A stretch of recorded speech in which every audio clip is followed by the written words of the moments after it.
Minha filha de 3 anos abriu, no Natal, um brinquedo rachado de loja de $1, enquanto os filhos da minha irmã desembrulhavam iPads, moletons de grife e cartões presente. Minha mãe riu. Eu me levantei, fui até o porta-malas, trouxe os presentes que eu tinha comprado, coloquei tudo sobre a mesa e disse: isso era para todos vocês, mas não é mais. A sala ficou completamente em silêncio até minha irmã estalar a língua, irritada. Era manhã de Natal, e minha filha estava sentada no tapete com uma boneca da Dollar Tree cujo braço já estava quebrado antes mesmo de ela tirar do plástico. Mesmo assim, ela sorriu. Esse é o jeito dela, doce, sem exigir nada, sempre tentando enxergar o lado bom. Vestia um pijaminha vermelho com renas e apertava aquele brinquedo quebrado como se fosse mágico. Do outro lado da sala, os filhos da minha irmã rasgavam camadas de papel caro, iPads, moletons e Easy, cartões presente de spa, jogos de Nintendo Switch, risadas, gritos, barulho. E ali estava minha mãe, sentada com o café na mão, sorrindo de canto, como se tudo fosse uma cena de sitcom.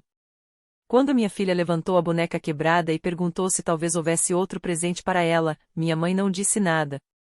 Apenas olhou para mim e riu. Aquele riso baixo e anasalado que ela sempre usava quando estava zombando de alguém. Eu não reagi na hora. Quis reagir, mas não queria estragar a manhã. Apenas sorri para minha filha e a ajudei a se sentar para brincar, mas por dentro algo se partiu. Deixe eu ser clara, eu tinha presentes para todos eles. Presentes pensados, não porcaria de loja barata. Semanas de planejamento, compras, embrulhos cuidadosos. Passei horas assando biscoitos, fazendo misturas de chocolate quente caseiras, escolhendo pequenos itens que cada um realmente gostaria. E sim, apesar de como normalmente sou tratada, fiz tudo isso porque ainda tinha alguma esperança. Uma esperança boba, teimosa. Mas quando minha filha foi ignorada de novo, algo mudou. Levantei sem dizer nada. Saí pela porta da frente em silêncio. Provavelmente acharam que eu ia dar uma volta ou atender uma ligação. Não. Fui direto ao porta-malas do carro, abri e fiquei ali por um segundo, olhando para a montanha de presentes embrulhados. Então peguei todos, um por um. Quando voltei, o caos nem tinha diminuído. O mais velho da minha irmã já montava o drone novo. Meu pai abria uma garrafa de vinho, brincando que era cedo demais, mas nem tanto. Joguei a pilha de presentes com força sobre a mesa de jantar. Isso chamou a atenção deles. Olhei para todos. Meu marido ficou imóvel, o rosto tenso, como se estivesse esperando eu perder o controle. Então eu disse: isso era para todos vocês, mas não é mais. Silêncio absoluto. Até minha sobrinha parou de abrir os presentes. Minha filha apertou a boneca contra o peito. Os olhos da minha mãe se estreitaram. Minha irmã, bem, ela nunca soube lidar com o silêncio. Ela disse: talvez, se você não fosse tão sensível o tempo todo, as pessoas quisessem te incluir. Ela disse isso em voz alta, na frente dos filhos dela, na frente da minha filha. E antes mesmo de eu conseguir abrir a boca, outra pessoa falou. Meu marido. E, pela primeira vez em muito tempo, ele não se conteve. Eu não sabia o que ele ia dizer. Sinceramente, nem tinha certeza se ele diria alguma coisa. Meu marido sempre foi o calmo. Silencioso no carro depois dos almoços de família. Sorrisos duros. Respostas curtas. Ele nunca gostou de confronto. Pelo menos não com a minha família. Eu costumava achar que ele só estava tentando manter a paz. Agora me pergunto se ele estava tentando me proteger do que aconteceria se um dia ele perdesse o controle. Dessa vez, ele perdeu. Ele se levantou devagar, olhou direto para minha irmã e disse: você realmente acha que isso é normal? Ficar sentada aí assistindo uma criança pequena desembrulhar um brinquedo quebrado enquanto seus filhos rasgam caixas de tecnologia e cartões presente de $100, e ainda rir disso. O clima da sala mudou. Ninguém falou nada. Minha irmã piscou, fez pouco caso e soltou algo como: ah, lá vamos nós. Então começou um dos discursos clássicos dela.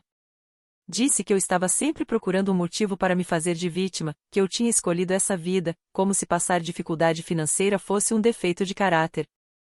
Ela ainda falou do nosso apartamento, zombou do meu trabalho, disse algo sobre não ser culpa dela se nós não conseguíamos oferecer mais. E então ela passou dos limites. Riu e perguntou como era ser casada com alguém que trabalhava tanto para ganhar tão pouco. Eu não consegui dizer uma única palavra. Meu marido, que passou anos engolindo tudo em silêncio, simplesmente explodiu. Mandou ela calar a boca alto, direto, sem hesitar. Disse que ela era egoísta, manipuladora e cruel.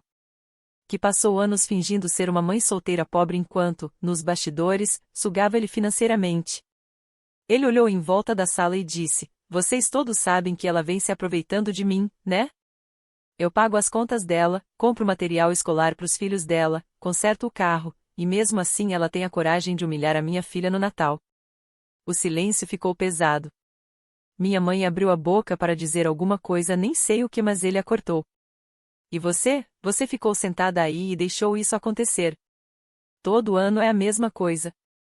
Vocês agem como se a nossa filha fosse invisível. Sabe de uma coisa? Acabou." Meu pai murmurou algo sobre não deveríamos lavar roupa suja na frente das crianças. Os filhos da minha irmã ficaram paralisados, assistindo a tudo se desenrolar como se fosse um reality show.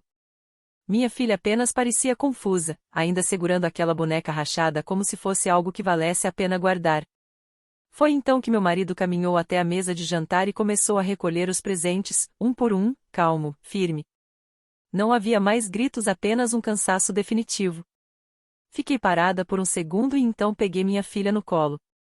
Minha irmã voltou a gritar, dizendo que estávamos exagerando, que estávamos estragando o Natal, que ela não tinha pedido ajuda nenhuma, que ele só tinha oferecido. Nós não respondemos. Saímos pela porta da frente levando todos os presentes que tínhamos levado. Ninguém nos seguiu. Não fomos para casa. Dirigimos direto para a casa do meu tio Ron, aquele que mora a 20 minutos da cidade. O mesmo que minha mãe sempre chama de fracassado porque se casou com uma mulher que trabalha em um posto de gasolina, como se isso fosse uma falha moral. Ron nunca fingiu ser rico. Mas a família dele sempre nos fez sentir bem-vindos, mesmo quando a minha própria não fazia. Chegamos sem avisar, com o porta-malas cheio de presentes. Contei rapidamente o que tinha acontecido. Ele não pediu detalhes. Apenas abriu a porta e mandou a gente entrar. Dei aos filhos dele os presentes que eu tinha comprado para os meus sobrinhos. Alguns não eram exatamente do tamanho certo, mas isso não importou. Um kit de maquiagem que era para minha sobrinha foi para a filha adolescente dele, e ela amou. Minha filha sentou no chão com outras crianças e, pela primeira vez naquele dia, riu de verdade. Comemos biscoitos, tomamos café, conversamos. Pela primeira vez em anos, parecia Natal. Naquela noite, no caminho de volta para casa, minha filha adormeceu com um bengala de doce na mão, ainda segurando a boneca quebrada, mas agora cercada por outros brinquedos que realmente funcionavam. E algo dentro de mim ficou mais leve. Não exatamente feliz, mas mais leve. Na manhã seguinte, acordei com uma sequência de chamadas perdidas. Foi aí que tudo realmente começou a desmoronar. Antes mesmo do sol nascer, meu celular começou a vibrar. No início, ignorei. Fiquei deitada olhando para o teto. Minha filha dormia entre nós, as mãozinhas próximas ao rosto, tranquila, como se nada tivesse acontecido. Mas tinha acontecido, e eu sentia que as consequências estavam só começando. A vibração não parava. Quando finalmente peguei o telefone, havia 12 chamadas perdidas, 5 da minha mãe, 7 da minha irmã. Mensagens empilhadas uma atrás da outra, como se alguém estivesse tentando ganhar uma discussão antes que o outro acordasse. Meu estômago afundou. A primeira mensagem da minha mãe dizia que tínhamos desrespeitado a família, que meu marido tinha passado dos limites e envergonhado todo mundo, que eu tinha exagerado por causa de um brinquedo bobo, que o Natal deveria ser sobre família e perdão, não sobre mágoas nem drama. Não havia uma única menção à minha filha.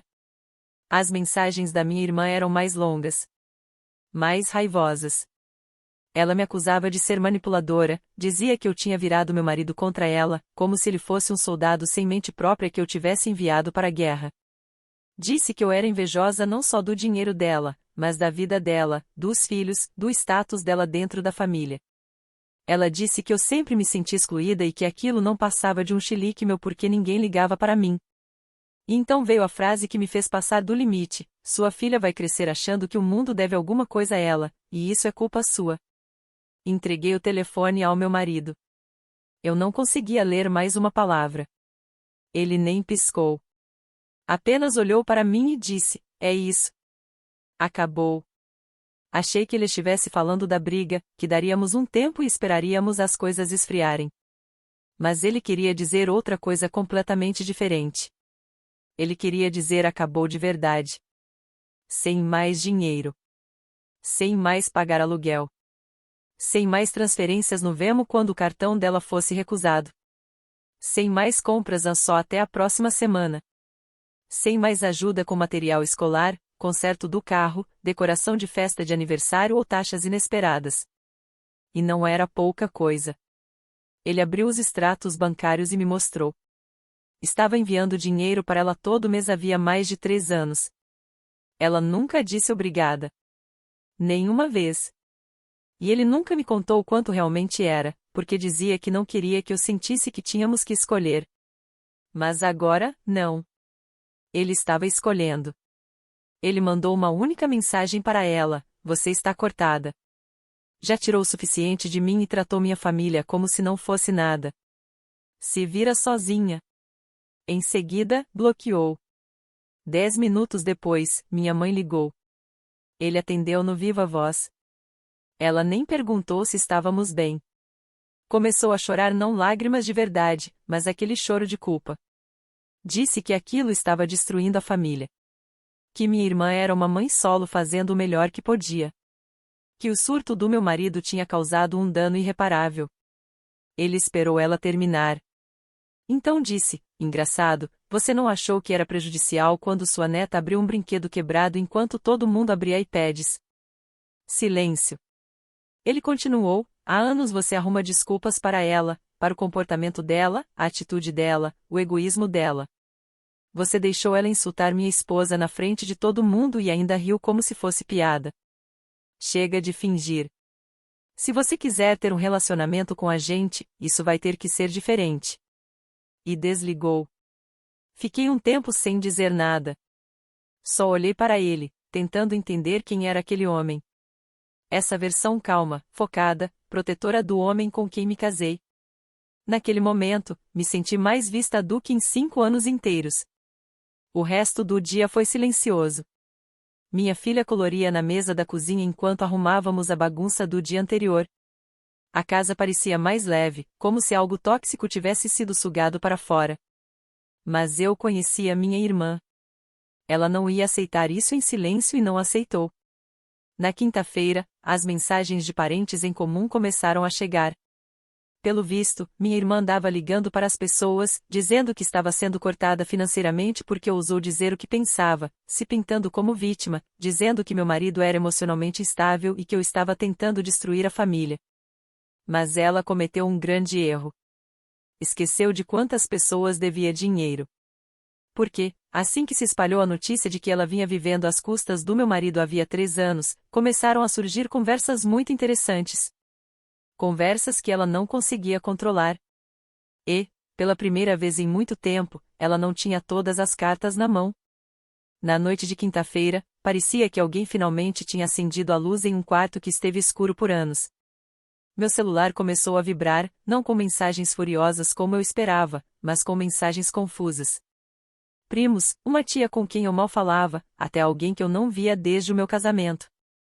Eles não estavam pedindo desculpas. Não estavam dizendo que eu tinha passado dos limites. Estavam fazendo perguntas. É verdade que seu marido ajudava financeiramente sua irmã? Há quanto tempo isso acontece? Vocês estão bem? Então uma mensagem me gelou. Era do meu primo Jake. Ele enviou capturas de tela, capturas reais. Mensagens da minha irmã pedindo dinheiro no ano passado para uma suposta emergência médica. Em seguida, ele escreveu: ela disse que era urgente. Nunca recebi o dinheiro de volta. Não queria tocar no assunto, mas depois do que aconteceu no Natal, me sinto um idiota. Ele não foi o único.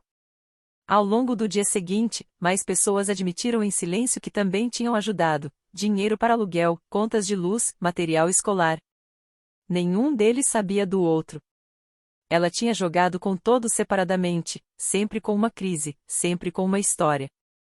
E, mesmo assim, conseguiu chegar ao Natal agindo como se fosse superior. Mas a mensagem mais inesperada veio na manhã de sexta-feira. Era do ex dela, o homem que ela passou anos destruindo com histórias.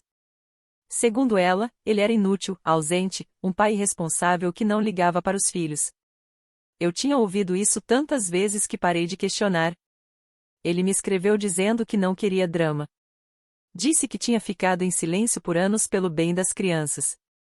Mas agora minha irmã estava dizendo às pessoas que meu marido tinha abandonado ela financeiramente, e isso cruzava um limite.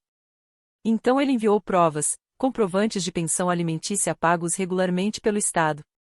Anos de pagamentos. Sem falhas, sem desculpas. Ela vinha recebendo pensão todo esse tempo e, ainda assim, continuava pegando dinheiro do meu marido, dos primos, de qualquer pessoa que se sentisse culpada o suficiente para ajudar. Fiquei olhando para o telefone. Não senti vitória. Senti enjoo, como se finalmente tivesse visto o quadro completo de algo em que eu estava dentro havia anos sem perceber. Não compartilhei as capturas de tela. Não a confrontei. Não precisei. A verdade começou a se espalhar sozinha. Os grupos de conversa ficaram em silêncio. As pessoas pararam de defendê-la. Um primo a removeu completamente do convite de um evento de família. Outro postou algo vago sobre ajudantes que acabam se queimando e todo mundo sabia de quem se tratava. Então, no sábado à tarde, outra coisa aconteceu. Um pacote apareceu na nossa varanda. Sem endereço de remetente. Dentro, havia um moletom novinho para minha filha. Rosa claro, macio, do tamanho certinho, ainda com a etiqueta, dobrado com cuidado, como se alguém realmente tivesse dedicado tempo àquilo. No fundo da caixa, havia um bilhete pequeno: desculpa pelo Natal. Sem explicações, sem desculpas, sem justificativas. Só isso. Fiquei sentada no sofá por um bom tempo segurando o moletom. Minha irmã não pede desculpas. Ela reescreve a história até você começar a duvidar da própria memória. Aquilo não combinava em nada com ela. E foi aí que caiu a ficha. Não era arrependimento. Era pânico. Naquela noite, depois que nossa filha dormiu, meu marido abriu o aplicativo do banco. Ele não estava bravo. Não estava emotivo. Estava metódico. Mostrou uma lista de transferências recorrentes. Uma delas não era para minha irmã. Era para minha mãe. Valores pequenos. Mensais. Silenciosos, por anos. Senti o peito apertar. Ele disse que ela sempre apresentou aquilo como ajuda só até as coisas se estabilizarem. Compras de mercado. Uma conta aqui e ali. Sempre em segredo, sempre como algo temporário. Ele me olhou e disse: eu não te contei porque não queria que você sentisse que devia alguma coisa a eles. E foi nesse momento que percebi algo que fez minhas mãos tremerem. Isso não era só sobre minha irmã ser arrogante ou cruel. Era um sistema. Uma família que dependia de nós financeiramente enquanto ria de nós socialmente. Aceitavam ajuda enquanto nos tratavam como elo fraco. E no instante em que essa ajuda desapareceu, tudo começou a rachar. Meu marido fechou o aplicativo e disse: eu terminei de sustentar pessoas que não respeitam minha esposa nem minha filha. Eu acreditei nele. E, pelo pedido de desculpas repentino, pelos grupos em silêncio e pela maneira como todos começaram a tentar salvar a própria imagem, todo mundo mais também acreditou. O silêncio não durou. Nunca dura em famílias como a minha, construídas sobre segredos, favores e manipulação disfarçada de tradição. Por alguns dias depois que o moletom chegou, parecia que talvez, só talvez, algo estivesse mudando. Sem mensagens, sem ligações, ninguém aparecendo ou fingindo que nada tinha acontecido. O silêncio era alto, mas não parecia ameaçador. Parecia medo. Mas eu deveria ter sabido melhor. Foi no domingo à noite que descobri o que realmente estava acontecendo. Minha prima Melissa, aquela que sempre se manteve neutra, que via os dois lados havia anos, mas nunca mexia no vespeiro, me mandou uma mensagem. Ela disse apenas: "Acho que você precisa ouvir isso." Em seguida, enviou um áudio. Era uma gravação de uma conversa entre minha irmã e minha mãe. Como a Melissa conseguiu aquilo, nunca vou saber. E nem perguntei. Sentei à mesa da cozinha enquanto meu marido dava banho na nossa filha, celular na mão, o estômago embrulhado. O áudio começava no meio de uma risada. Minha irmã dizia: "Eu até acho que eles estão arrependidos." Dá para acreditar? É só dar mais algumas semanas. A Amanda sempre cede primeiro. Vai voltar rastejando como sempre, principalmente quando ficar sem babás. E então minha mãe, a minha própria mãe, respondeu: "Ela precisa mais da gente do que a gente precisa dela. Deixa rolar. Deixa eles terem esse pequeno surto. Eles vão voltar atrás. Sempre voltam." Senti um frio tomar conta de mim. Meu corpo ficou imóvel, mas minha mente disparou. Não porque aquilo fosse surpreendente, mas porque era a confirmação. Todos aqueles anos eu achei que estava sendo paranoica, dramática, exagerada. Não. Eu só estava sendo desmontada aos poucos por pessoas que contavam com o meu silêncio. Enviei o áudio para o meu marido sem dizer uma palavra. 20 minutos depois, ele entrou na cozinha com o telefone na mão e disse: "Acabou." Naquela noite, ele abriu o laptop, puxou os extratos bancários dos últimos 5 anos e começou a organizar cada pagamento que já tinha feito para eles. Aluguel, dinheiro para mercado, consertos emergenciais de carro, despesas inesperadas que sempre apareciam perto dos feriados, pequenas transferências que, somadas, davam milhares. Ele não ficou emotivo.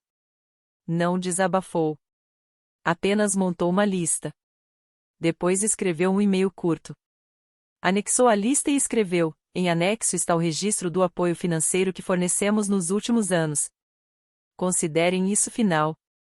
Não entrem em contato conosco para mais ajuda. Daqui para frente, escolhemos investir em pessoas que respeitam nossa família." Então apertou enviar para minha irmã, para minha mãe e para meu pai. Ficamos sentados em silêncio por um bom tempo. Senti como se finalmente pudesse respirar fundo. Não porque tudo tivesse acabado, mas porque, enfim, tínhamos chamado as coisas pelo nome. Mas minha irmã ainda não tinha terminado. Não ainda. Na manhã seguinte, meu marido me ligou do trabalho. Ele disse: "Ela está aqui." Achei que fosse brincadeira. Não era. Ela tinha aparecido no escritório dele com os filhos no banco de trás do carro. Sem aviso, sem vergonha. Ficou do lado de fora do prédio e mandou mensagem pedindo para ele sair. Disse que só queria conversar. Ele saiu, mas não a convidou para entrar. Ela começou a chorar. Não o choro de quem está arrependida, mas o choro de quem perdeu o controle do jogo. Disse que estava passando por dificuldades. Que o corte do dinheiro a estava colocando numa situação ruim. Que não esperava ser cortada de uma vez. Que tinha cometido erros, mas era família. Então veio a frase: "Você não pode me abandonar depois de tudo que eu passei." Ele disse para ela ir para casa. Naquela noite, ela me mandou uma sequência de mensagens. A última dizia apenas: "Por favor, não faça isso comigo." Eu não respondi. E acho que aquele silêncio a assustou mais do que qualquer coisa. 2 dias depois, ouvimos uma batida na porta. Abri e congelei. Ela não estava ali. Mas a filha dela estava, segurando um cartão escrito à mão, se mexendo de forma constrangida. Eu a deixei entrar, dei um biscoito para ela, e ela me entregou o envelope. Minha irmã tinha escrito uma carta. Uma carta longa. Dizia que estava arrependida, que sentia vergonha, que se sentia encurralada e não sabia como consertar o que tinha quebrado. Pedia se poderíamos nos encontrar, só nós duas, para conversar. Eu não sabia o que responder. Meu marido não me disse o que fazer. Apenas falou: "Agora a decisão é sua." E, pela primeira vez em anos, realmente era. Eu ainda não tinha respondido quando recebi outra mensagem. Mas essa não era da minha irmã. Era de alguém com quem eu não falava havia mais de um ano. uma amiga distante da família, que costumava ser próxima da minha mãe antes de se afastar em silêncio. Ela escreveu: ouvi algo na casa da sua mãe na semana passada. Não era para eu ouvir. Você precisa saber o que estão dizendo sobre você. O que ela me contou mudou tudo. A mensagem veio tarde demais para ser casual. Eu estava deitada na cama ao lado da minha filha dormindo, passando por receitas que eu nunca faria em casas que eu nunca poderia comprar, tentando ignorar o silêncio pesado da casa. Meu marido ainda estava acordado na sala, passando por e-mails. O brilho do laptop mal aparecia no corredor. Então vi a notificação. Era da Lorraine, antiga amiga da minha mãe. Do tipo de mulher que sempre soube quando falar e quando ficar fora das coisas. Eu não ouvia falar dela havia mais de um ano. Apenas uma foto pequena de perfil, uma mensagem não lida, e um nó se formando no meu estômago antes mesmo de eu abrir. Ela escreveu: Amanda, sinto muito por ser eu a te contar isso. Ouvi algo na casa da sua mãe na semana passada e não consegui esquecer. Você merece saber. Li essa parte 3 vezes antes de tocar na próxima linha. Ela continuou: sua irmã e sua mãe estavam conversando na cozinha. Eu estava no corredor procurando minha bolsa. Acho que elas não sabiam que eu ainda estava ali. Queria não ter ouvido, mas ouvi. Então ela citou. Palavra por palavra. Minha irmã tinha dito: é só dar tempo. A Amanda sempre acha que as pessoas mudam. Ela vai ceder, como sempre. E então minha mãe riu e disse: ela precisa da gente mais do que imagina. Deixe ela fingir que está brava. Logo vamos estar de volta. É só entrar no jogo. A carta de desculpas tinha sido um movimento inteligente. Elas estavam falando da carta, do moletom, do cartão que a filha dela levou até a nossa porta. De todos os momentos em que eu fiquei debatendo se acreditava que algo dentro da minha irmã tinha realmente rachado, se pessoas como ela que manipulam com a mesma facilidade com que respiram algum dia sentem arrependimento de verdade. Acontece que elas só estavam jogando o jogo longo.